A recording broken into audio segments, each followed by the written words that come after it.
جب وہ غربت سے لڑ پڑا تھا۔ شاذل غریب ماں باپ کا بیٹا تھا۔ والدین کا اکلوتا بیٹا ہونے کے ناطے وہ بہت جلد غصے میں آ جایا کرتا تھا۔ اس کے ارد گرد رہنے والے اس کے ہم عمر نوجوان چھوٹی چھوٹی باتوں پر ایک دوسرے کو چاقو مارنا، فائر مارنا، جگر جانا، بھڑ جانا معمولی بات سمجھا کرتے تھے۔ جو چاقو مارتا، جو چاقو کھاتا، جو فائر مارتا اور جو فائر کھاتا، دونوں کا ہی انجام دردناک ہوتا۔ مارنے والا جیل چلا جاتا اور مرنے والا قبرستان چلا جاتا، اور پھر ان دونوں کے چلے جانے کے بعد ان کے گھر والے دشمنی کے گن چکر میں پھنس جایا کرتے اور کئی کئی سال تک دشمن کی آگ میں جلا کرتے۔ جب دونوں کے گھر والے ہسپتالوں، جیلوں، کچہریوں کے چکر لگا لگا کر تھک ہار جایا کرتے، زمین سے، کاروبار سے ہاتھ دھو بیٹھا کرتے، تو پھر کسی کے ہاتھوں صلح بھی کر لیا کرتے۔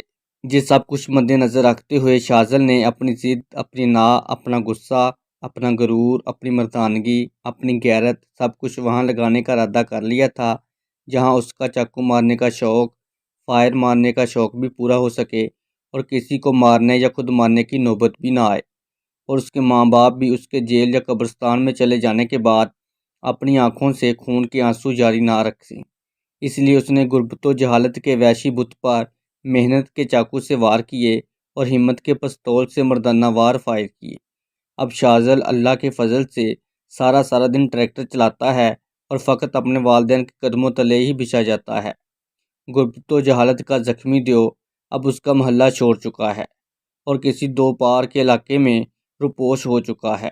شاذل اب ہر وقت اللہ رب العزت کا شکر ادا کرتا رہتا ہے کہ شکر ہے میں کسی پتریر، کسی مسیر، کسی محلے دار یا کسی دوسرے مسلمان بھائی سے لڑنے کی بجائے غربت اور جہالت سے ہی لڑ پڑا تھا۔